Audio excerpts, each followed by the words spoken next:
অন্তর্বর্তী সরকার গঠনের পর প্রয়োজনীয় সংস্কার সম্পন্ন করে যৌক্তিক সময়ের মধ্যে নির্বাচন দেওয়ার কথা বলেছিল রাজনৈতিক দলগুলো। তবে সময় যত গড়িয়েছে দ্রুত নির্বাচনের দাবি তত বেড়েছে।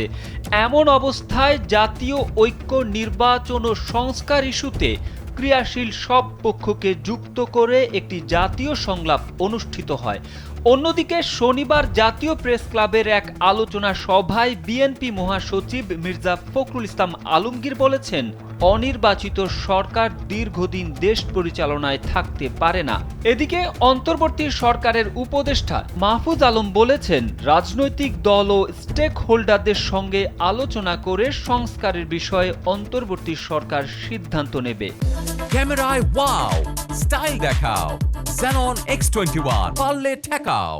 শনিবার রাজধানীর খামারবাড়িতে কৃষিবিদ ইনস্টিটিউটে ফোরাম ফর বাংলাদেশ স্টাডিজ আয়োজিত ঐক্য সংস্কার ও নির্বাচন শীর্ষক জাতীয় সংলাপ 2024-এর প্রথম দিনের সমাপনী অধিবেশনে তিনি একথা বলেন।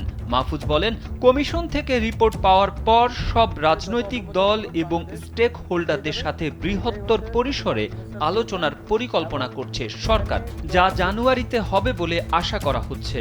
সংস্কারের বিষয়ে সরকার একা কোনো সিদ্ধান্ত নেবে না। কতটা সংস্কার সম্ভব এবং কোনটা স্বল্প মেয়াদী আর কোনটা দীর্ঘ সময়ের জন্য সবকিছুই রাজনৈতিক দলগুলোর সঙ্গে আলোচনার মাধ্যমে নির্ধারণ করা হবে।